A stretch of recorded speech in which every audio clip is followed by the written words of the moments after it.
Hello everyone, मैं हूं सुमित कुमार नागर और कंप्यूटर गुरु हम में आपका स्वागत है। आज हम सॉल्यूशन करने जा रहे हैं कंप्यूटर साइंस के टर्म 1 के सीबीएसई के एग्जाम पेपर का, जो आज की आज हुआ है। तो जो पेपर हम सॉल्व करने जा रहे हैं उसका कोड है 091 और जो सेट नंबर है वो 4 है।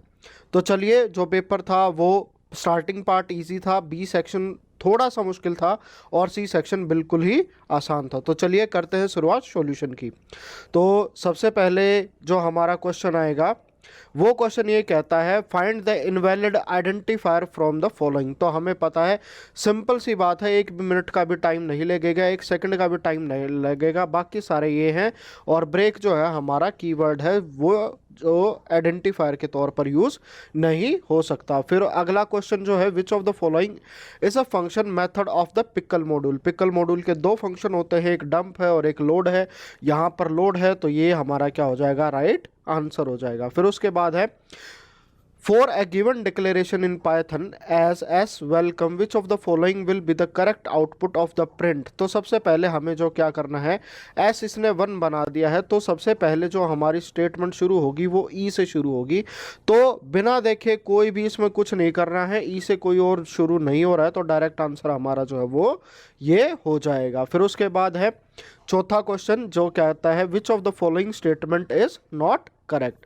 तो उसके लिए अगर आपने क्वेश्चन किया है तो यहाँ पर राइट राइट राइट है, और हम जानते हैं राइट राइट रीड और राइट प्लस में है जो है हम रीड राइट दोनों कर सकते हैं। तो बचा एक, ये ओनली ये वाला ऑप्शन। तो इसका जो करेक्ट ऑप्शन हो जाएगा वो हो जाएगा ऑप्शन सी। फिर उसके बाद क्या कहता है, which of the following option is correct Python statement to read and display the first 10 character of a text file. यहाँ पर जो है हमें जो है रीड करनी है वो टेक्स्ट फाइल है। डंप लोड किसके लिए हो गया, बाइनरी के लिए राइट हो गया, लिखने के लिए तो राइट ऑप्शन हमारा क्या हो जाएगा, सी ऑप्शन जो है हमारा वो यहाँ पर राइट हो जाएगा। फिर उसके बाद जो क्वेश्चन नंबर 6 है वो कहता है, which of the following is not a correct Python statement to open a text file. अब हमें क्या करना है, यहाँ पर ओपन करनी है टेक्स्ट फाइल।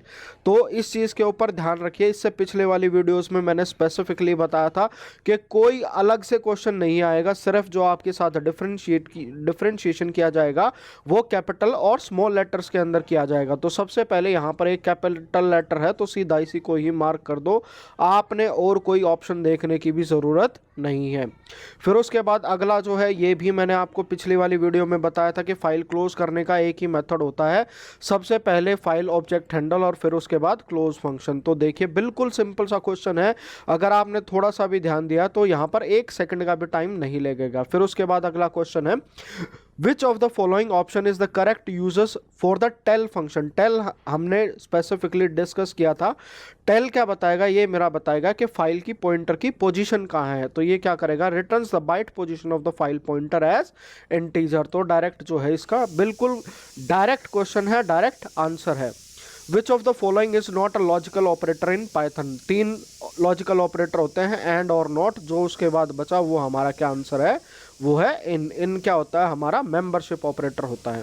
फिर उसके बाद आता है, give the Python declaration s1 is equal to hello, which of the following statement will give an error. यहाँ पर हल्का सा भी दिमाग नहीं लगाना, हमें पता है कि स्ट्रिंग जो है हमारी इम्यूटेबल डेटा टाइप होती है।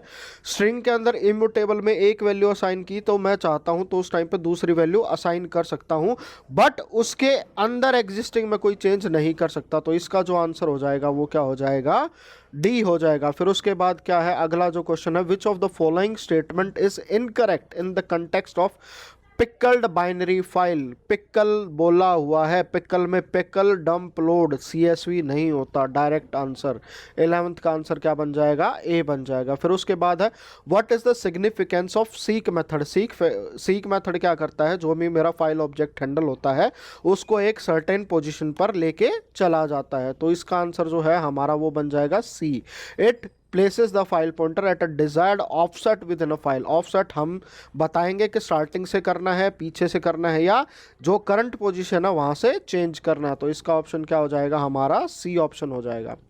फिर उसके बाद हम बात करते हैं विच of the following is the correct expansion of CSV। बताया था चैप्टर में से कुछ और नहीं बनेगा, सिर्फ नाम बनेगा। तो नाम क्या है हमारा, कॉमा सेपरेटेड वैल्यूज। तो ए ऑप्शन इसका आंसर हो जाएगा। Which of the following statement is use to read the content of a text file object f x is equal to read line. Read line हमेशा क्या करती है, बताया था रीड लाइन्स क्या करेगी, लिस्ट ऑफ लिस्ट बनाएगी। तो यहाँ पर जो उसकी डेटा टाइप होगी वो क्या हो जाएगी, लिस्ट हो जाएगी। फिर उसके बाद जो हमारा अगला जो बनता है, which of the following is not correct in context of positional and default parameter. हमें पता है डिफ़ॉल्ट पैरामीटर जो है वो हमेशा लास्ट में स्पेसिफाई किए जाते हैं। सबसे पहले क्या आ जाएगा, पोजीशन वाले पैरामीटर आ जाएंगे कि जिसकी भी मैंने पोजीशन दे रखी है वो वहाँ पर आ जाएगा। और इससे इंटरेस्टिंग चीज़ जो हमारे क्वेश्चन पेपर बनाने वाले ने कर रखी है कि डायरेक्ट आंसर जो है हमें सीधे अगले वाले जो यहाँ पर जो क्वेश्चन नंबर 16 है उसमें सीधा इसका आंसर दे दिया। इसने क्या कह दिया, डिफाइंड, ये कैलकुलेशन कर रहा है, which of the following function will give an error. तो एरर कौन सी देगी, एरर वो देगी जहां पर इसकी वैल्यू स्पेसिफाई नहीं की जाएगी। ये हमारा पोजिशनल आर्ग्यूमेंट है और ये हमारा जो है डिफ़ॉल्ट आर्ग्यूमेंट है। तो ये हमेशा क्या आएगा, ये पहले आएगा। तो इसने यहाँ पर जो इसका लिखा हुआ था कि positional parameter must occur to the right of default parameter, तो इसने इसका आंसर मुझे सीधा यही दे दिया। तो यहाँ पर जो है x, y is equal to 20 default की वैल्यू स्पेसिफाई करे या ना करे, बट आपका जो पोजिशनल आर्ग्यूमेंट होता है उसकी वैल्यू स्पेसिफाई करनी बहुत ज़्यादा ज़रूरी है। यहाँ इसने लिखा y is equal to 25 but x की कोई वैल्यू नहीं दी है, तो इसकी वजह से हमारा क्या आ जाएगा, डायरेक्ट एरर आ जाएगा। फिर उसके बाद क्या है, अगली जो चीज़ आती है, जो हमारा क्वेश्चन बनता है, which of the following is not correct in the syntax of scope of a variable. तो आपने क्या करना है, global keyword is use to change the value of a global variable in a local scope. ठीक है, local keyword is use to change the value of local variable in a global scope. ऐसा कोई चीज़ नहीं होती। तो इसका direct answer क्या हो जाएगा, हमारा बी बन जाएगा। फिर उसके बाद है, which of the following is the default character for the new line parameter a CSV file object open in right mode in Python IDLE। तो हमें पता है नेक्स्ट लाइन जो होगी, जो पाइथन IDLE में होगी, उसके लिए जो स्पेसिफिक चीज़ होती है वो /n होती है, बाकी और कोई नहीं होता। तो डायरेक्ट हमारा आंसर क्या हो जाएगा, ए हो जाएगा। फिर उसके बाद बात आते हैं, विच of the following is the correct output of the execution of the following Python statement. हमें पता है कि सबसे ज़्यादा ऑपरेटर प्रेसिडेंस किसकी होती है, वो होती है पावर ऑपरेटर की, जिसको एक्सपोनेंट ऑपरेटर कह देते हैं। फिर उसके बाद हमारा डिवीजन आ जाता है और लास्ट में हमारा क्या होता है, एडिशन। तो यहाँ पर आउटपुट क्या हो जाएगी, 3⁻², इसका मतलब 9 divided by 2 is equal to 4.5। उसको 5 में ऐड करेंगे तो रिजल्ट हमारा जो आएगा वो 9.5 आ जाएगा। फिर उसके बाद है, which of the following is not a tuple in Python. Tuple क्या होता है कि कोई भी कोमा सेपरेटेड वैल्यूज हो जाती हैं वो पैरेंथेसिस के अंदर। यहाँ देखेंगे तो सिर्फ एक वैल्यू है जो डी ऑप्शन है, जिसमें कहीं पर भी कोमा नहीं लिखा हुआ है। किसी चीज़ को ब्रैकेट में बंद करने से, स्मॉल ब्रैकेट में बंद करने से वो टपल नहीं बन जाती है, उसके लिए एक कोमा होना ज़रूरी होता है। तो हमारा आंसर यहाँ पर क्या हो जाएगा, डी हो जाएगा। फिर उसके बाद आता है, which of the following is not a function method of random module in Python. तो उसका हमें पता है कि रैंड फ्लोट अब तक हमने यूज नहीं किया है, तो डायरेक्ट रैंड फ्लोट इसका आंसर लगाएंगे। फिर उसके बाद है, which of the following is not a valid Python string operation. हमें पता है स्ट्रिंग के ऊपर 2 ऑपरेटर लगते हैं, एक एडिशन लगता है और एक मल्टीप्लिकेशन ऑपरेटर लगता है। मल्टीप्लिकेशन ऑपरेटर भी जब लगता है जब उसके साथ इंटीजर होता है, फ्लोट होता है, तो वो ऑपरेटर नहीं लगता। तो डायरेक्ट इसका आंसर क्या हो जाएगा, इसका आंसर हो जाएगा हमारा सी। फिर उसके बाद बोला जाता है, which of the following is the output of the following Python statement. ये वाला क्वेश्चन मैंने अपने स्टूडेंट को स्पेसिफिकली करवाया था। उसके अंदर मैंने ये चीज़ें बताई थी कि टपल इम्यूटेबल नहीं होता है, बट टपल के अंदर अगर लिस्ट आ जाती है एज एन एलिमेंट तो वो म्यूटेबल होती है, क्योंकि लिस्ट हमेशा म्यूटेबल होती है। तो कुछ एक ने यहाँ पर जो है इसका आंसर जो है वो एरर लगा दिया होगा, जो कि गलत है, हो जाएगा। तो इसका एग्जैक्ट आंसर क्या हो जाएगा कि टपल का सेकंड एलिमेंट, जो कि एक लिस्ट था, लिस्ट के अंदर चेंजेस हो सकते हैं, तो ये वाली स्टेटमेंट में कोई एरर नहीं आएगा। तो इसका सेकंड एलिमेंट है 0 1 2, सेकंड ये हो गया, इसका फर्स्ट एलिमेंट 0 1, तो 40 को रिप्लेस कर दिया है इसने 100 से। तो डायरेक्ट आंसर हमारा इसमें क्या बनता है, डायरेक्ट आंसर हमारा इसमें बी बनता है। फिर उसके बाद अगला क्वेश्चन है, what will be the output of the following Python statement. बहुत ईजी क्वेश्चन है। हमें पता है कि एडिशनल ऑपरेटर के दोनों तरफ जो होती है सेम डेटा टाइप होनी चाहिए। अगर सेम डेटा टाइप नहीं है तो वो क्या करेगा, वो एरर दे देगा। तो डायरेक्ट इसमें जो है हमारे पास एरर आ जाएगा, क्योंकि लिस्ट में हम सिर्फ लिस्ट को ही ऐड कर सकते हैं, उसमें पांच जोड़ या घटा नहीं सकते। फिर उसके बाद अगला क्वेश्चन है, what will be the output of the following Python statement. तो यहाँ देखिए, यहाँ जो है हमें जो वैल्यू निकाली गई है वो डिक्शनरी दी गई है, और डिक्शनरी में क्या है, की वैल्यू पेयर चेक होता है। हम क्या कर सकते हैं, हमेशा की वैल्यू चेक कर सकते हैं, पेयर की हमें उससे कोई मतलब नहीं है कि वो किसके साथ पेयर बना हुआ। तो इसने कहा जॉन इन डी, जॉन क्या है, की है, वो की को चेक करेगा, सिर्फ वैल्यूज़ को चेक नहीं करेगा, तो उसका आंसर आ जाएगा ट्रू। और फिर सेपरेट कर रखा है उसने हैश से, तो बीच में आ जाएगा हैश, और फिर 19D, तो वो वैल्यू है उसकी कोई वैल्यू चेक नहीं करेगा। बाय डिफ़ॉल्ट जो है इसका जो एग्जैक्ट आंसर होना चाहिए था वो ट्रू हैश एफ, बट आपके पेपर में यहाँ पर एक एडिशनल एफ आया हुआ है, जिसकी वजह से यहाँ दिए हुए किसी भी आंसर में से कोई भी आंसर करेक्ट नहीं होता है, और ना ही आपका जो पहला क्वेश्चन है टोटली वो भी ट्रू होता है। तो ये जो है एक मिस्टेक है, सीबीएसई की तरफ से मिस्टेक है। मैं अगर मेरी तरफ से देखा जाए तो इस क्वेश्चन के लिए सीबीएसई को हर एक को जो है वो 1 मार्क्स देना चाहिए, क्योंकि यहाँ पर जितने भी ऑप्शन दे रखे हैं वो सारे के सारे गलत दे रखे हैं। बेशक से उनका एफ मिस प्रिंट हो गया, बट ये इसके बारे में कोई इन्फॉर्मेशन नहीं आई है, और ये बहुत बड़ी गलती है। फिर उसके बाद जो अगली चीज़ आती है हमारी, वो आती है कि नीतीश हैज़, क्वेश्चन नंबर 26 के Nitish has declared tuple t in Python as the following, उसने इस तरीके से दे दिया है। फिर उसके बाद वो कह रहा है now he wants to insert an element 40 after the 3 elements of a T, tuple में contain this which of the following statement shall Nitish write to accomplish the above statement. तो टपल में टपल ही ऐड होगा, यहाँ पर उसमें addition 40 नहीं किया जा सकता है, ब्रैकेट में 40 लिखने से भी कोई वो बदलाव नहीं आएगा, तो उसके अंदर हमें क्या करना पड़ेगा, टपल में टपल ऐड करना पड़ेगा। तो उसकी जो वैल्यू हो जाएगी वो ये हो जाएगी। बेशक से हमारा जो है टपल म्यूटेबल होता है, बट उसके अंदर अगर मैं इस तरीके से वैल्यू ऐड करता हूं तो वो ऐड हो जाती है, उस टाइम पर मेरा कोई एरर नहीं आता। वो किस तरीके से काम करता है कि वो इसकी वैल्यू को रिप्लेस करके एज ए न्यू टपल इसको जो है वो असाइन कर देता है। फिर उसके बाद हम आते हैं क्वेश्चन नंबर 27 पे। 27 क्या कहता है, suppose the context of the file text file notes.txt, वो इस तरीके से है, the way to get started is to quit talking and begin doing. ठीक है, बात मान ली है। फिर वो क्या करता है, फाइल को ओपन कर देता है, फिर f.seek उसने कर दिया, सिंपल सी बात याद रखना, उसने सीक कर दिया है, यानी कि जो कर्सर था ना, जो पॉइंटर था, उसकी वैल्यू 29 आगे हो गई है। फिर वो क्या करता है, एफ डॉट रीड करता है, वहाँ से रीड करता है, और उसके बाद प्रिंट करता है एस को। सबसे आसान क्वेश्चन है, अगर उसने फाइल पॉइंटर मूव कर दिया है तो रीडिंग जो होगी उस पॉइंटर के आगे से होगी, पीछे से शुरू होगी नहीं। पहले वाली चीज़ों में क्या कर रहा है, ये ऑप्शन नहीं होगा, ये ऑप्शन नहीं होगा। 29 में क्या कर रखा है उसने, यहाँ पर उल्टा करके दे दिया, उल्टा करने वाली कोई बात ही नहीं है, तो डायरेक्ट जो इसका आंसर हमारा क्या हो जाएगा, वो आंसर बी हो जाएगा। फिर उसके बाद अगला जो है हमारा 28 क्वेश्चन है, बहुत ही इजी क्वेश्चन, अगर हल्का सा भी दिमाग लगाओगे तो 2 सेकंड का भी क्वेश्चन नहीं है। यहाँ पे इसने बोला s is equal to good morning, print s dot capitalize s dot title, और एंड में दे दिया उसने एक्सक्लेमेशन मार्क, एंड में दे रखा है, यानी कि प्रिंट के एंड में लगेगा। हमें बस चेक करना था किसके एंड में एक्सक्लेमेशन मार्क है, तो 2 में है, फिर इसमें हो गया बीच में भी, और बीच में हमें चाहिए नहीं क्योंकि ऐसे सेपरेटर डाला नहीं हुआ, तो इसका जो डायरेक्ट आंसर हो जाएगा वो डी बन जाएगा। फिर उसके बाद आते हैं क्वेश्चन नंबर 29 पे। 29 के अंदर हमने इसको दे दिया l is equal to blank, एक लिस्ट दे दी है, फॉर आई इन रेंज 4 दे दिया है, L1 डॉट अपेंड क्या करेगा 2 स्टार i प्लस 1, यानी कि 4 दे दिया तो वैल्यू क्या आएगी 0, 1, 2 और 3, ये वैल्यू आएंगे हमारे पास। L डॉट अपेंड तो क्या करेगा 2 गुना में 0 इज इक्वल टू 0 प्लस 1, तो एक वैल्यू हो जाएगी +1। फिर उसके बाद 2 मल्टीप्लाई बाय 1, 2 1 3, फिर उसके बाद 5 और उसके बाद 7। तो ये वाली वैल्यू जो हमारी लिस्ट बनेगी।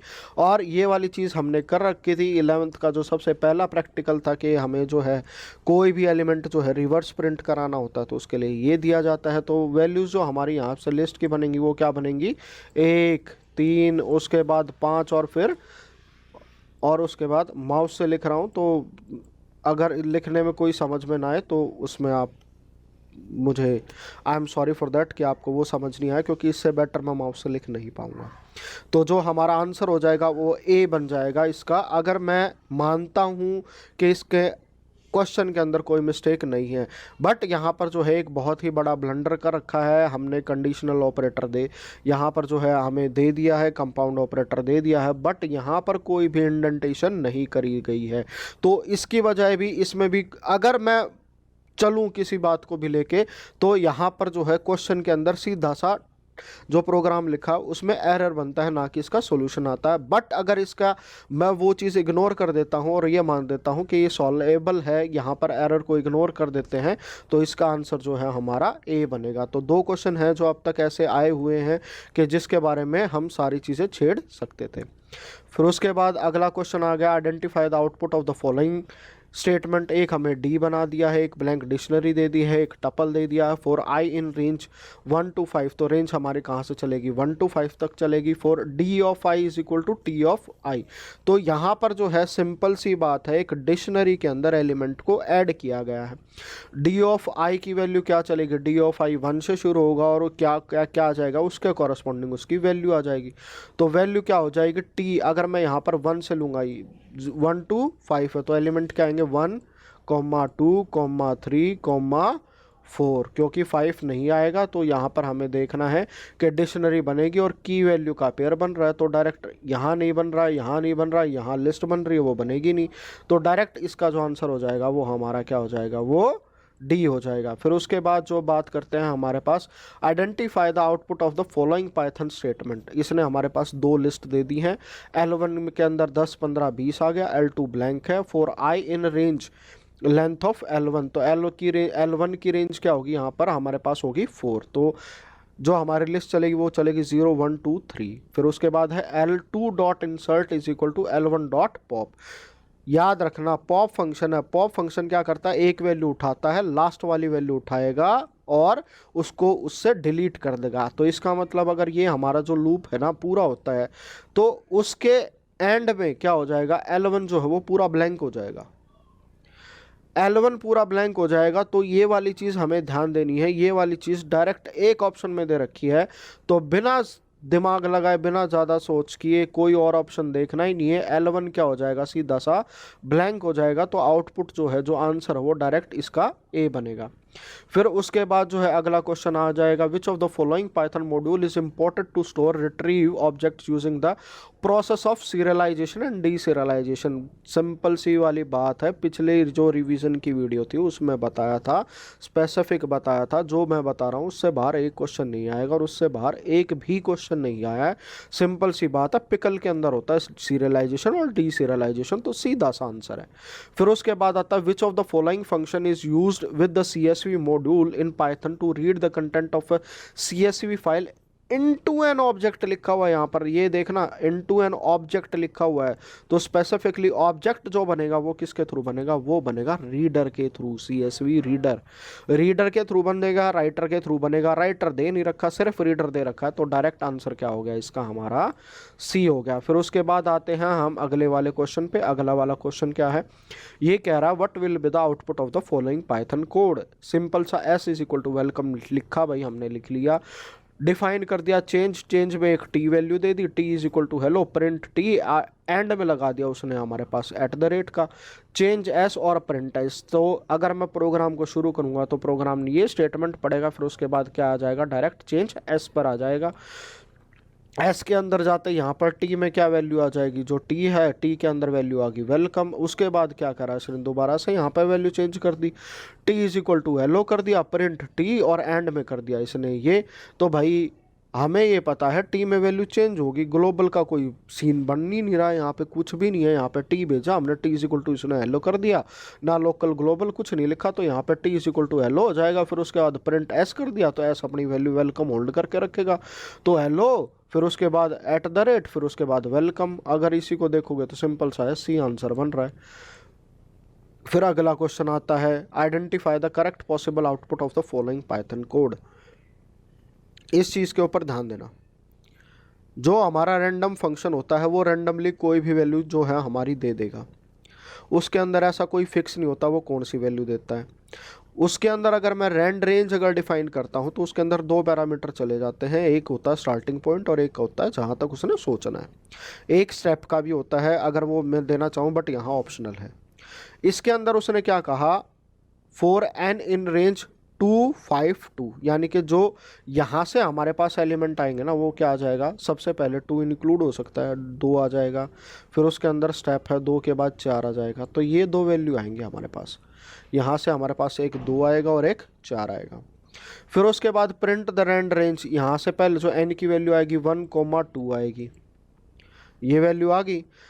यहाँ पे हमने रैंड रेंज में वैल्यू दे दी 1 2, ये तो एक्सक्लूड कर देगा इसको, तो सबसे पहले जो एक आंसर आ जाएगा वो तो एक वाली आ जाएगी। चलो ये वाला ऑप्शन हमारा जो है एग्जिट आउट हो जाता है। दूसरी वैल्यू जो आएगी वो आएगी 1 4। अब 1 4 है, अब यहाँ से वो कोई भी वैल्यू उठा लेगा। पहली बार उठाएगा 2 उठाएगा, दूसरी बार करोगे 3 उठाएगा, तीसरी बार करोगे 3 उठा लेगा, चौथी बार करोगे फिर उसके बाद वो उठा लेगा, कोई और वैल्यू उठा लेगा, 2 उठा लेगा, तो कोई भी वैल्यू उठा लेगा यहाँ पर। बट इस चीज़ के ऊपर जो हमें ध्यान देना है वो क्या ध्यान देना है कि अगर यहाँ पर बात की जाएगी, ध्यान देना, यहाँ पर जब हम बात करेंगे इसकी, तो उस वैल्यू को अगर मैं एग्जीक्यूट करूँगा तो यहाँ पर जो है 1 3 वैल्यू जो दे रखी है वो आ जाएगी, क्योंकि 5 आएगा नहीं, 5 बाहर है हमारे रेंज से। यहाँ पे सिर्फ दासा दे दिया, रेंज पहले स्पेसिफाई कर दी, 2 से लेके 5 तक करनी है, 2 का स्टेप करना है, यानी कि 2 उठेगी। फिर उसके बाद अगला सा है 2 + 2 करेंगे तो 4 उठेगी, 4 + 2 करेंगे तो 6 उठेगी। ये सिंपल सी बात है, ये हमारे पास आ गया। अब यहाँ पर इसमें अगर इसने #2 भी लिखा होता तो भी चल जाता। तो इसका जो एग्जैक्ट आंसर बनेगा वो इसका आंसर बनेगा, वो ये आंसर बनेगा हमारा डी। बट कुछ एक केस में क्या है, इसका आंसर 1:4 भी, 1#4# भी उठा रहा था कंप्यूटर। तो बाय लॉजिक अगर मैं चेक करूं, बाय बुकिश चीज़ अगर मैं चेक करूं, तो इसका आंसर जो है वो सिर्फ ये बनता है, ये वाला इसका आंसर नहीं बनता है। फिर उसके बाद आता है आपका क्वेश्चन नंबर 36, जो हमें क्या बोल रहा है, what will be the output of the following Python code. ठीक है, इसने फन स्टार बना दिया, एक ब्लैंक स्ट्रिंग ले ली, for I in S if I is digit, यानी कि जो भी इसके पास आता है वो अगर वो डिजिट होगा तो वो क्या हो जाएगा, इस स्ट्रिंग के अंदर वो ऐड हो जाएगा। फिर उसने क्या कहा, और वो क्या करेगा, उसको रिटर्न कर देगा। अब चलो भाई इतनी बात होगी। फिर उसके बाद क्या आता है, सबसे पहली जो स्टेटमेंट होगी x = पाइथन 3.9, ठीक है भाई। फिर उसके बाद y से इसने क्या कर दिया, इसने यहाँ पर इसको भेज दिया, ठीक है भाई। यहाँ पर जब चले जाएंगे, इसको मैं अगर एग्जीक्यूट करूँगा तो ऐसे रिप्लेस हो जाएगा हमारा पाइथन स्पेस 3.9 से। वो क्या करेगा, सबसे पहले p को चेक करेगा, इस डिजिट है नहीं है, दूसरा चेक करेगा नहीं है, तीसरा करेगा नहीं है। जब इसके ऊपर आ जाएगी, 3 के ऊपर बात आ जाएगी, वो ये बोलेगा t = t + i, तो वो देखेगा भाई इस डिजिट है तो t में क्या वैल्यू ऐड हो जाएगी, 3 हो जाएगी। फिर उसके बाद वो क्या करेगा, दोबारा से इसको जब डॉट पे चेक करेगा, डॉट पे मैच नहीं होगा क्योंकि डॉट डिजिट नहीं है, फिर 9 पे होगा, तो उस टाइम पे ये क्या करेगा, t = t + i, तो उसमें क्या करेगा, वैल्यू उसके पास 3 और 9 उठा लेगा। तो इस तरीके से जो t में वैल्यू बनेगी वो हमारी यहाँ पर बनेगी 3 और 9। फिर उसके बाद जो इसने जो हमें जो पूछा हुआ है प्रिंट x तो था भाई, ये u का u आ जाएगा क्योंकि इसके अंदर कोई चेंज होगा नहीं। फिर कोमा y और सेपरेशन बीच में लगा रखा है स्टार, तो भाई जैसे ही ये वाला प्रिंट हो जाएगा, इसके बाद स्टार है, तो भाई दो चीज़ें बनती हैं, एक तो ये बनता है या ये बनता है, ये वाला दोनों नहीं बनता है। तो हमें पता है डॉट जो होता है वो डिजिट नहीं है, तो इसका जो डायरेक्ट आंसर बनेगा वो ये बन जाएगा। फिर आते हैं क्वेश्चन नंबर 37 पर। 37 में क्या कह रखा है कि v = 50, स्मॉल v की बात, और यह डिफाइन चेंज कर दिया, n कर दिया, ग्लोबल कैपिटल v कर दिया। अब देखो एक मिस्टेक यहाँ हो रही है, इसने क्या कर दिया, ग्लोबल को कैपिटल v कर दिया। अब कैपिटल v है नहीं, अगर मैं ये स्टेटमेंट प्रोग्राम में लिखूंगा तो वो क्या करेगा, डायरेक्ट इस बात के ऊपर एरर दे देगा कि भैया आप जिसको ग्लोबल बना रहे हो वो एग्जैक्ट में है कहाँ, वो मुझे मिलेगी नहीं। तो एक मिस्टेक तो यहाँ है, अगर वो इसको एज अ मिस्टेक नहीं कहते, वो ये कह देते भाई कि इसको बड़ा भी कंसिडर करो, तो उस टाइम पर क्या हो जाएगा, इसके अंदर इसकी वैल्यू जो है वो ग्लोबल हो जाएगी। फिर उसके बाद इसने वैल्यू चेंज कर रखी है, फिर यहाँ पर प्रिंट कर दिया, चेंज 20 कर दिया। इस तरीके से हमारा प्रोग्राम है। तो सबसे पहले प्रोग्राम की एग्जीक्यूशन कहाँ होगी, प्रोग्राम की एग्जीक्यूशन यहाँ से शुरू होगी कि भाई n गया, यहाँ पर एन आ गया। ग्लोबल वी को इसने क्या है ग्लोबल कर दिया, यानी कि अपनी वैल्यू जो है वो होल्ड करके रखेगा। लोकल, अगर लोकल और ग्लोबल स्कोप का इसके ऊपर कोई फ़र्क नहीं पड़ेगा, तो वो क्या करेगा v is equal to n. तो यहाँ पर v में क्या आ गई वैल्यू 20 आ जाएगी। फिर उसके बाद ये क्या कहता है n is equal to v। तो यहाँ जो देखने वाली बात है वो ये वाली बात है, जब मैं इसको एक्सेस करूँगा ना, इस वाली स्टेटमेंट को एक्सेस करूँगा, देखो यहाँ पर कोई वैल्यू चेंज नहीं हुई है, असाइनमेंट बाद में हुआ है। तो इस टाइम से पहले जो v की वैल्यू थी ना, वो v की वैल्यू 50 थी, तो n को जो वैल्यू असाइन होगी वो 50 असाइन होगी, और बाद में जो है वो वैल्यू चेंज हो जाएगी, v क्या हो जाएगा उस टाइम पर 20 हो जाएगा। तो इसका जो एग्जैक्ट आंसर बनेगा, इसका आंसर ये बनेगा कि 20, 50 और फिर उसके बाद जैसे हैश है, फिर उसके बाद एंड में ये दे दिया है, और फिर उसके बाद ये वाली चीज़ आ गई है। तो इसका जो एग्जैक्ट आंसर बनता है वो ये बनता है। इसको आप और किस तरीके से देख सकते हो, इसको आप और इस तरीके से भी देख सकते हो कि v comma end separator hash और एंड में ये दे रखा है, फिर उसके बाद लास्ट में वी का रखा है। तो जैसे ही देखो और किसी ऑप्शन में क्या है, यहाँ पर एट द रेट इस तरीके से आंसर दे रखा, जो आंसर बनेगा नहीं। अगर आप इतना भी दिमाग नहीं लगाते तो आप सीधा सा दिमाग लगा देते कि हैश के बाद एट द रेट आएगा, तो हैश के बाद एट द रेट सिर्फ इसी ऑप्शन में है, तो ये आपका जो है वो राइट ऑप्शन हो रहा है। फिर उसके बाद क्वेश्चन नंबर आते हैं 38 पे। 38 हमें क्या कहता है कि विच of the following option can be the output of the following Python code. ठीक है भाई, एल में हमने एक लिस्ट दे दी है, 10 20 30 20 10 दे दिया है, L2 इज इक्वल टू कर दिया है फॉर आई इन L1। तो आई में वैल्यू क्या आ जाएगी 10 20 30 20 10 आएगी। If I not in L2, वो क्या करेगा, वो चेक करेगा कि अगर मैं इसको वैल्यू असाइन दे दूंगा, अगर यहाँ पर ये वाली है कोई भी वैल्यू आती है वो L2 में नहीं होती है, तो वो क्या करेगा उसको L2 में ऐड कर देगा। आप ऐड का मतलब ऐड ही करना होता है। और फिर उसके बाद क्या कर रखा है, प्रिंट करा रखा है L1 L2, और बाद में जो सेपरेटर है वो डॉलर दे रखा है। तो भाई L1 डॉलर L2, तो इसका मतलब ये ऑप्शन तो पहले ही आउट हो गया, ये हमारा ऑप्शन होगा नहीं। फिर उसके बाद क्या है, 3 ऑप्शन बच गए। वो क्या कहता है कि L1 में मैंने कोई चेंज नहीं कर रखा, तो L1 की सारी पोजीशन वो अपनी होल्ड करके रखेगा। तो भाई उसके हिसाब से फिर उसके बाद क्या कहता है, L2 में वो चीज़ आएंगी जो नॉट इन L2 होंगी। तो सबसे पहले 10 उठेगा तो उसके अंदर 10 आ जाएगा, 20 उठेगा तो 20 आ जाएगा, 30 उठेगा तो 30 आ जाएगा। बट वो 20 के बाद जब नंबर आएगा तो 20 देखेगा तो ऑलरेडी लिस्ट में है, तो वो यहाँ पर इसके पास आएगा ही नहीं। फिर उसके बाद 10 पे देखेगा तो आएगा नहीं। फिर उसके बाद जो है उसका जो सारी एग्जीक्यूशन है वो ख़त्म हो जाएगी। तो इसका आंसर जो बनेगा वो हमारा डी बनेगा। फिर उसके बाद आता है आपका 39।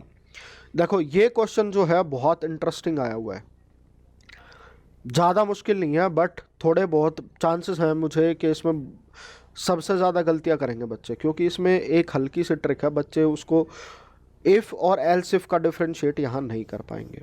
तो देखिए क्वेश्चन क्या कहता है, सबसे पहले इसने क्या कर दिया, एक लिस्ट चेंज कर दिया जिसके अंदर इसने फंक्शन बना दिया, if l of i modulus 2 is equal to 0 होता है तो वो क्या हो जाएगा, उसी की वैल्यू को 2 से मल्टीप्लाई कर देगा। 3 से अगर डिविजिबल होता है तो 3 से मल्टीप्लाई कर देगा, एल्स वो क्या करेगा उसको 5 से मल्टीप्लाई कर देगा। फिर यहाँ जो है उसने एक लिस्ट बना दी है जिसमें एलिमेंट आ गए 2 6 9 10। ठीक है भाई, फिर उसके बाद वो क्या करेगा, लिस्ट चेंज इसकी कॉलिंग करेगा। जैसे ही वो इसकी कॉलिंग करेगा भाई हम यहाँ पहुँच गए। For I in range length of L, तो भाई लेंथ ऑफ एल क्या उठेगी 1 2 3 4 4 उठेगी भाई यहाँ से। तो आई के अंदर वैल्यू आएगी 0 1 2 3, ये वाली वैल्यू तो आ गई। फिर उसके बाद वो चेक करेगा इफ़ एल ऑफ आई है हमारा 2, मॉडुलस 2 इज इक्वल टू 0, तो भाई वो हमारा 2 से डिविजिबल है, 2 से डिविजिबल है, तो वो क्या करेगा इसकी वैल्यू को क्या कर देगा 2 से मल्टीप्लाई कर देगा। तो उसके बाद इस वाली स्टेटमेंट के एग्जीक्यूट होने के बाद हमारी जो लिस्ट बन जाएगी वो क्या बन जाएगी 4 6 9 10, ये हमारी लिस्ट बन जाएगी। फिर उसके बाद जब हमारा आएगा कि इफ़ वाली में ये स्टेटमेंट एग्जीक्यूट होगी, इस चीज़ का ध्यान रखना, यहाँ पे इसका कोई एल्स नहीं है। ये वाली स्टेटमेंट कंप्लीट हो जाएगी तो नेक्स्ट इस वाली स्टेटमेंट पे आएगा, वो चेक करेगा कि जो लिस्ट अपडेट हुई है उसके बाद वो 3 से डिविजिबल है या नहीं है, तो भाई वो 3 से डिविजिबल नहीं है। अब यहाँ देखना इस वाले का एल्स पार्ट है, ऊपर वाले का एल्स वाला पार्ट नहीं था, नीचे वाले का एल्स पार्ट है।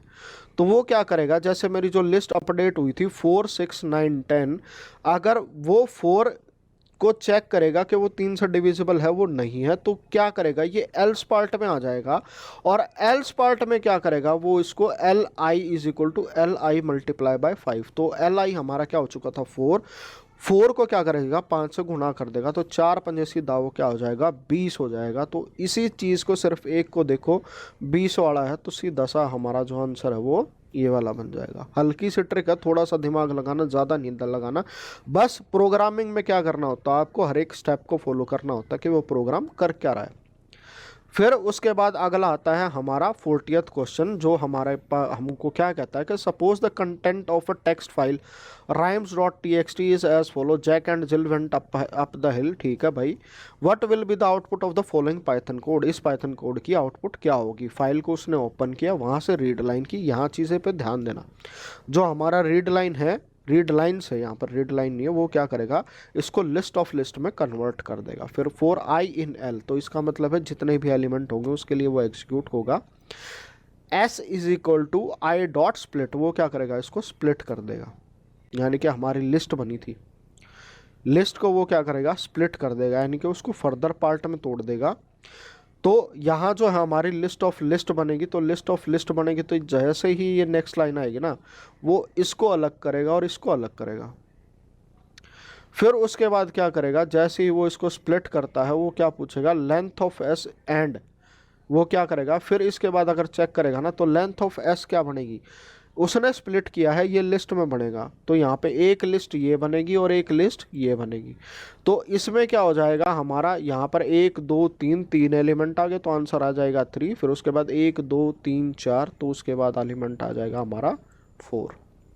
देखो ये बच्चों के लेवल का नहीं है, ये थोड़ा सा टफ क्वेश्चन था, क्योंकि लिस्ट ऑफ लिस्ट से फिर उसको तोड़ना है, स्प्लिट करना है, तो यहाँ पर बच्चों के कंफ्यूज होने के बहुत ज़्यादा चांसेस हैं, उनको समझ में नहीं आया होगा इसका एग्जैक्ट आंसर क्या है। तो इसका जो एग्जैक्ट आंसर बनेगा वो बी बनेगा। फिर उसके बाद हम अगले क्वेश्चन पे आते हैं। अगला क्वेश्चन भी जो था डिफ़िकल्ट था, ये मैं ये नहीं कहूँगा ये इजी था, ये डिफ़िकल्ट था, क्योंकि फोर लूप की ये वाली जो रिप्रेजेंटेशन है वो अभी किसी भी बुक में नहीं थी, ना सुमिता अरोड़ा में थी, ना प्रीति अरोड़ा में थी, एनसीईआरटी में भी नहीं थी। बट इसके अंदर हमारे पास यहाँ पर क्या कह चुके हैं, ये कह चुका है एक डिक्शनरी दे दी है, एक ब्लैंक लिस्ट दे दी है, 4K, V and D items. यहाँ पर हम जो चेक करते हैं, ये वाला जो स्पेसिफिक कंडीशन होती है वो डिक्शनरी के लिए चलता है, जिसमें वो की वैल्यू पेयर लेके चलता है। वो क्या करेगा 4K, यानी कि हर एक की के लिए जिसकी वैल्यू है V&D डॉट आइटम्स, तो वो क्या करेगा वहाँ से जो की के कॉरस्पॉन्डिंग वैल्यू उठाएगा। तो की यहाँ पर 1 है, उसके कॉरस्पॉन्डिंग V में जो वैल्यू आएगी वो आएगी उसका वैल्यूज़ क्या है, तो 1 उठेगा और उसको उठेगा। तो यहाँ पर जो सबसे पहली वैल्यू उठेगी वो 1 उठेगा, और वो क्या उठेगा जो V में वैल्यू आएगी वो 1 आएगी। फिर वो चेक करेगा V of 0 is equal to 2, तो यहाँ पर V of 0 is equal to 2 नहीं है, तो वो क्या करेगा L is equal to append k, तो वो क्या करेगा एक लिस्ट जो थी उसमें अपेंड कर देगा। तो पहले वाले में हमारे पास वैल्यू नहीं उठेगी, फिर दूसरे वाले में K में वैल्यू आएगी 2 और V में वैल्यू आएगी ये वाली। इसके अंदर वो चेक करेगा if V of 0 is equal to T, तो भाई वो है T, तो उसको अपेंड कर देगा K में, तो लिस्ट में वैल्यू चली जाएगी वो 2 चली जाएगी। फिर उसके बाद आता है अगला 3 वैल्यू उठेगी, फिर इसमें उठेगा कैपिटल T, वो इसको मैच करेगा, तो लिस्ट में वैल्यू चली जाएगी। तो उस टाइम पे जो हमारा सही आंसर होगा वो क्या हो जाएगा हमारा आंसर C।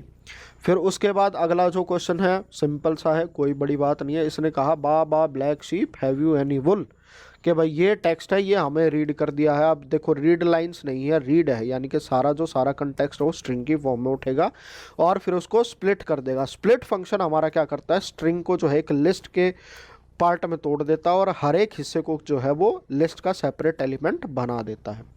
तो यहाँ पर वो क्या चेक करेगा फॉर I इन L, के जितने भी लिस्ट के अंदर एलिमेंट हो उसको चेक करेगा। If length of I modulus 3 not equal to 0, तो वो क्या करेगा हमेशा ये चीज़ चेक करेगा जो उसकी लेंथ थी ना वो 3 से डिविजिबल नहीं होनी चाहिए। अगर 3 से डिविजिबल हो जाती है तो वो क्या करेगा उसको छोड़ देगा, वरना बाकी को सारी प्रिंट कर देगा। तो भाई सबसे पहले ये सारी चीज़ें बन जाएंगी। इसकी लेंथ 3, इसकी लेंथ 3, ब्लैक आ जाएगा तो 1 2 3 4 5। तो भाई इसकी लेंथ मैच नहीं होगी, तो हमारा जो है ब्लैक ब्लैक के दो ऑप्शन बच गए, एक ये बचा एक ये बचा।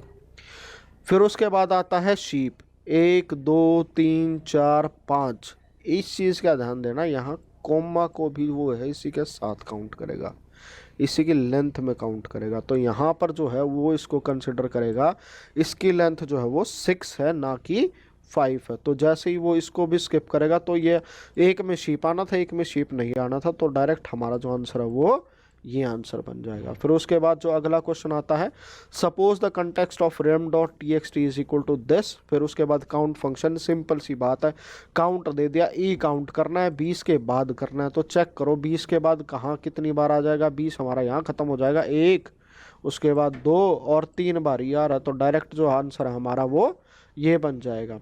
फिर उसके बाद अगला जो क्वेश्चन है, what will be the output of the following Python code, v is equal to 25 define फी कर दिया, इसने कैपिटल V को ले लिया 50, प्रिंट v एंड ch, फिर उसकी वैल्यू को 2 से मल्टीप्लाई कर दिया, फिर ch कर दिया, प्रिंट v कर दिया, एंड स्टार कर दिया, फन में एक्सक्लेमेशन मार्क भेज दिया और प्रिंट v कर दिया। तो भाई प्रोग्राम की एग्जीक्यूशन जो होगी वो यहाँ से बिगिन होगी। सबसे पहले आपको v इज इक्वल टू 25, तो 25 स्टार देखना है, इस ऑप्शन में नहीं है तो ये काटा, इसमें नहीं है तो ये काटा, 2 में रह गया, इसमें और इसमें। फिर उसके बाद यहाँ पर जो है ch जो है इसकी कॉलिंग चली जाएगी, v is equal to v। फिर उसके बाद यानी कि स्टार के बाद v की वैल्यू क्या होगी, 50, 50 आ जाएगा। फिर उसके बाद एक्सक्लेमेशन, उसके बाद ये आ गया, फिर उसकी वैल्यू 2 से मल्टीप्लाई, तो यहाँ पर जो है 50 की वैल्यू 100 हो जाएगी, फिर एक्सक्लेमेशन मार्क, फिर उसके बाद क्या हो जाएगा, लूप खत्म। फिर उसके बाद v आ जाएगा, लोकल स्कोप की वैल्यू लोकल में, उसके बाद v की वैल्यू दोबारा 25। तो ये हमारा जो है इसका सीधा सा आंसर ये बनता है। फिर उसके बाद आता है, suppose the context of rhythm dot T x t is equal to this, good morning madam. फिर उसके बाद इसने कहा ओपन करा, उसको रीड करा और स्प्लिट कर दिया। स्प्लिट फंक्शन हमें पता है कि स्ट्रिंग को क्या करेगा, लिस्ट में तोड़ देगा, और जो हर एक स्ट्रिंग होगी वो एक लिस्ट का इंडिविजुअल एलिमेंट बन जाएगा। फॉर ये क्या करता है, फॉर डब्ल्यू इन एल, यानी कि इसको इसको इसको चेक करेगा। ये क्या करेगा, डब्ल्यू डॉट लोअर, जो पहला है उसका लोअर, मतलब कोई भी वर्ड हो उसको लोअर में कन्वर्ट कर दिया, इज इक्वल टू डब्ल्यू ऑफ। हमें ये पता है ये रिवर्स करने के लिए होता है स्ट्रिंग को, स्ट्रिंग का रिवर्स, उसको अब उल्टी स्ट्रिंग को करके इसने क्या कर दिया, लोअर कर दिया। तो बेसिकली ये जो फंक्शन करेगा ये चेक करेगा कि पहला और आखिरी वर्ड जो है वो बराबर है या नहीं है। जी इसका बराबर नहीं है, इसका पहला और आखिरी बराबर नहीं, इसका और इसका बराबर, तो आंसर क्या हो जाएगा, सीधा ये आंसर हो जाएगा। फिर उसके बाद आता है भाई, hickory dock the mouse went up the clock. Simple सी बात है भाई, ये एक rhythm dot T x T में ओपन किया, रीड लाइन्स कर दी, रीड लाइन्स का मतलब है लिस्ट ऑफ लिस्ट उठा ली, एक्स में इसने क्या कर दिया, 2 वैल्यू डाल दी, दा डाल दी और ओक डाल दी। अब ये चेक करेगा for I in L, for every word in L, ये क्या करेगा, for W in I dot split, उसको चेंज कर देगा, उसको स्प्लिट कर देगा। भाई इसने क्या करा, स्प्लिट कर दिया। फिर उसके बाद इफ़ डब्ल्यू इन एक्स, तो देखो वही दोबारा वही वाली मिस्टेक कर दी है, कॉलन लगाया है, स्टेटमेंट यहाँ आनी चाहिए थी, यहाँ स्टेटमेंट पहुँचा दी। तो इस तरीके की हद से ज़्यादा मिस्टेक कर रखी है अब की बार पेपर में, ऐसी मिस्टेक होनी नहीं चाहिए। अगर इसकी आप कंप्लेंट भी करोगे तो वो ये कह देंगे कोई नहीं, पेपर में आप मान लो कि नो एरर था, हमने तो ऊपर ये वाली टर्म लिख दी थी, बट ये एक एरर है। फिर वो क्या करेगा, फॉर डब्ल्यू इन एक्स, वो क्या करेगा, प्रिंट डब्ल्यू और एंड में स्टार कर देगा। तो भाई वो यहाँ पर बेसिकली क्या चेक करना चाह रहा है, वो ये चेक कर रहा है कि इस वाले में ये वाली जो चीज़ें हैं तो सिर्फ वही प्रिंट होंगी वरना नहीं प्रिंट होंगी। अब दा देखो, अब दा है तो भाई यहाँ पर जो होगा दा कैपिटल है और यहाँ पर स्मॉल है।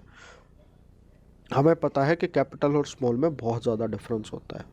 तो इस वाले क्वेश्चन का जो सीधा सा आंसर बनेगा वो क्या बनेगा, ओ सी के।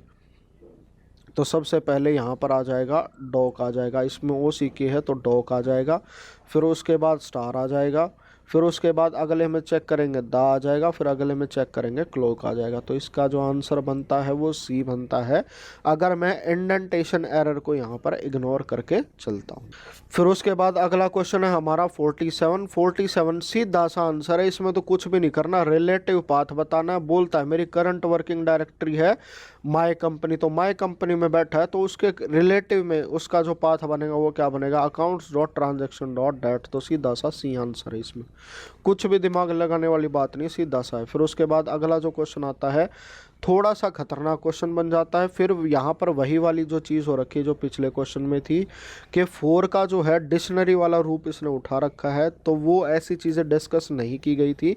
तो इसको आज आप ऐसे समझ सकते हो कि आउट ऑफ कंटेक्स्ट है। तो यहाँ पर एक जो है हमारे पास स्ट्रिंग है S V you V W है उसके अंदर, फिर एक लिस्ट है जिसके अंदर एलिमेंट है 20 30 और एक ब्लैंक डिक्शनरी बना ली है। N is equal to length of s ले लिया कि भाई वहाँ से एन में वैल्यू आ गई 3, फॉर आई इन रेंज 3, तो वैल्यू हमारे पास क्या आ जाएंगी 0 1 2। वो क्या करेगा D of L of I is equal to S of I. तो एल ऑफ आई यानी कि जो इसका की बनेगी और यहाँ पर वैल्यू बनेगी, तो की वैल्यू पेयर हमारा पड़ेगा कि भाई की बनेगी 10 और उसके कॉरस्पॉन्डिंग इसकी वैल्यू ये आएगी, फिर उसके बाद ये आएगी, फिर उसके बाद ये आएगी। की वैल्यू पेयर को वो कर रखा है, इसके बीच में सेपरेटर जो है वो ये डाल दिया, तो सीधा सा इसका आंसर जो हमारा वो ये बन जाएगा कि 10 20 30 और ये बन जाएगा। फिर उसके बाद जो आती है अगली जो है what will be the output of the following Python code. देखो अगर आपको एक्सटेंड और अपेंड का मतलब पता है तो क्वेश्चन इजी है, अगर नहीं पता तो आप गलती करोगे, इसके बारे में मैं गारंटी दे सकता हूँ। तो इसका जो आंसर बनेगा कि सबसे पहले इसने क्या करा दिया, एल को प्रिंट करा दिया। एल में तो क्या था 10 और 20 था, तो 10 और 20 आ जाएगा। अब इसने क्या करा है यहाँ पर अपेंड कर दिया, अपेंड कर दिया 30 और 40 को। अपेंड करने का मतलब होता है ऐड करना, ना कि अलग चीज़ें करना। अब जैसे ही इसमें अपेंड करेंगे तो इसका जो थर्ड एलिमेंट बनेगा वो L1 बनेगा पूरा, ना कि इसके एलिमेंट। एक्सटेंड में क्या होता है, एक्सटेंड में वो इन दो को इंडिविजुअली ऐड कर देता है। तो इसका जो एग्जैक्ट आंसर बनेगा वो क्या बनेगा हमारा डी बनेगा। फिर उसके बाद ये था, फिर उसके बाद सी सेक्शन मैंने आपको बताया था कल वाली, इससे पिछले वाली वीडियो थी उसमें सिंपल सी चीज़ बताई थी। मैंने बताया था कि सिर्फ यही आएगा, इसके अलावा और कुछ नहीं बन सकता। 6 स्टेटमेंट आएंगे, CSV का आएगा और बिल्कुल वही का वही क्वेश्चन आ रखा है। क्या कहता है कि निशा एक इंटर्न है जो एक प्रोजेक्ट बना रही है बट उसका कोड काम नहीं कर रहा, आप हेल्प करो कि उसका जो कोड है वो बिल्कुल ठीक चल जाए। जो CSV का कंटेंट है उसने यहाँ से यहाँ तक CSV का कंटेंट दे दिया है, तो भाई उसके कंप्लीट कोड विद एरर्स, तो उसके अंदर एरर है, हमें निकालना है। सबसे पहली चीज़ बताई थी कि आपका जो क्वेश्चन नंबर 50 बनेगा, इसके बारे में तो मैंने वीडियो में कहा था, जो क्वेश्चन 50 बनेगा वो बस यही बनेगा कि कैपिटल और स्मॉल की गड़बड़ होगी। बिल्कुल आपका क्वेश्चन वही बना हुआ है, जो भी क्वेश्चन इसका बता था एक भी क्वेश्चन बाहर नहीं है। पूरे के पूरे मैंने बता दिए थे आपके 50 से 55 तक में, एक भी मिस्टेक नहीं होनी चाहिए। यहाँ पर एक भी मिस्टेक नहीं, पूरा का पूरा जो है बिल्कुल सेम आया हुआ है जैसा कि मैंने आपको बताया था। इंपोर्ट CSV में कैपिटल लिख दिया। सबसे पहला एरर है Nisha gets an error for the module name used in statement 1, what should write in place of CSV to import the correct value. क्या होगा भाई, CSV कैप्स में लिख रखा है, सबसे स्मॉल में लिखना है। फिर उसके बाद जो स्टेटमेंट 2 है हमारी विद ओपन का बताया था कि विद ओपन में क्या लिखना है। अब इसने देखो यहाँ पर क्या रखा है, identify the missing code for blank space in the link line marked as statement 2 to open the mentioned file. भाई अब इसने यहाँ पर क्या कर दिया है, इसने क्या कर दिया, कंप्लीटिंग द टू रीड कर रही है, रीड करना है। और यहाँ जितने भी स्टेटमेंट दे दिए वो राइट राइट और राइट बाइनरी। भाई ये वाला ऑप्शन नहीं होगा बाइनरी है, ये वाला ऑप्शन नहीं होगा बाइनरी में, रीड करना है। एक ऑप्शन बचा राइट में, सीधा सा आंसर ये है। फिर उसके बाद उसकी स्टेटमेंट 3 है, भाई ये वाली है जो स्टेटमेंट 3 है। स्टेटमेंट 3 रीड है तो हमें क्या बनाना पड़ेगा, रीडर बनाना पड़ेगा। रीडर कैसे बनाते हैं, रीडर और उसके अंदर फाइल ऑब्जेक्ट हैंडल। तो सिंपल सा आंसर, रीड रोज नहीं आएगा, ये नहीं आएगा, राइटर तो बनेगा नहीं क्योंकि रीड करनी है, तो सीधा सा आंसर क्या हो जाएगा, ए हो जाएगा। फिर उसके बाद जो है अगली स्टेटमेंट है 4R इन रेंज ER। तो इसने क्या बोला, ये स्टेटमेंट लिखी हुई है, भाई ये स्टेटमेंट लिखी हुई है तो गलत लिखी हुई है, रेंज ER तो कभी होगा ही नहीं। हमें क्या करना है, वहाँ से एक एक एंट्री उठानी होती है, आपको बताया था। यहाँ पर जो सिर्फ आएगा for every R in ER, क्योंकि वो जो है line by line data read करे, कि रेंज का कोई मतलब बनता ही नहीं यहाँ पे। तो इसका मतलब क्या बनेगा, Nisha gets an error in statement for what she should write to correct the statement. तो ये वाला जो है उसका एग्जैक्ट आंसर बन जाएगा। फिर उसके बाद आ रहा है कि जो question number 54, identify the suitable code for blank space in statement 5 to match every row third property with account. तो भाई ये कह रहा है रो की थर्ड प्रॉपर्टी है अकाउंट। थर्ड है तो भाई काउंटिंग कहाँ से शुरू होगी, 0 से 1 से 2 से। तो भाई यहाँ पर जो है सिंपल सी वाली क्या बात आनी चाहिए, आर को एज ए रिकॉर्ड वो इससे रीड कर रही है। अब वो यहाँ पर क्या करेगी, हमें जो चीज़ इस टाइम पे चेक करनी है वो आर की चेक करनी है। यहाँ पर आ जाएगा if r of two is equal to account, तो ये उसका आंसर हो जाएगा कि भाई r two is equal to account. तो स्टेटमेंट में इसमें जो हमारा आंसर बनेगा वो ये बनेगा। फिर उसके बाद क्या कहता है, identify the suitable code for blank space to display every employee name and corresponding department. अब देखो भाई, एम्प्लॉय का नेम करना है और कॉरस्पॉन्डिंग डिपार्टमेंट करना है। तो भाई नेम जो है हमारा ये हो गया 0, ये हो गया 1, ये हो गया 2। नेम क्या है 1 और वो क्या है 2। वैल्यू किसकी है, आर की। तो सिंपल सा इसका आंसर जो बन जाएगा वो क्या बन जाएगा, R1 कॉमा R2। तो भाई ये था आपका पेपर। पहला वाला सेक्शन बहुत ईजी है, सी सेक्शन बिल्कुल ईजी है, बट जो आपका जो बी सेक्शन हुआ उसके कुछ एक क्वेश्चन जो थे वो दिमाग घुमाने वाले थे। अगर हम चैलेंज भी करना चाहें तो इसने कुछ एक की आउटपुट जो है वो गलत दे रखी है। और आपके में इंडेंटेशन वाली एरर जो मैं आपके लिए जब प्रोग्रामिंग कराता हूँ तो हमेशा बताता हूँ कि इसका स्पेसिफिकली ध्यान रखना चाहिए, वो पेपर वालों ने ध्यान रखा नहीं है। तो ये थे सारे क्वेश्चन आंसर जो मेरे पर्सपेक्टिव से ठीक थे, जो इस पेपर का एग्जैक्ट सॉल्यूशन है। अगर आपको लगता है कि कहीं भी कोई किसी क्वेश्चन में किसी भी तरह की मिस्टेक है या मैं गलत बता दिया है तो उसको कमेंट ज़रूर कीजिएगा। और अगर आप आज पेपर करके आए हो तो इसके कॉरस्पॉन्डिंग आप चेक कीजिएगा और कमेंट के अंदर मुझे ज़रूर बताइए कि आपके टोटल कितने मार्क्स बनते हैं। तो ये था सारा पेपर। आज की वीडियो में इतना ही। Thank you all, thank you for watching.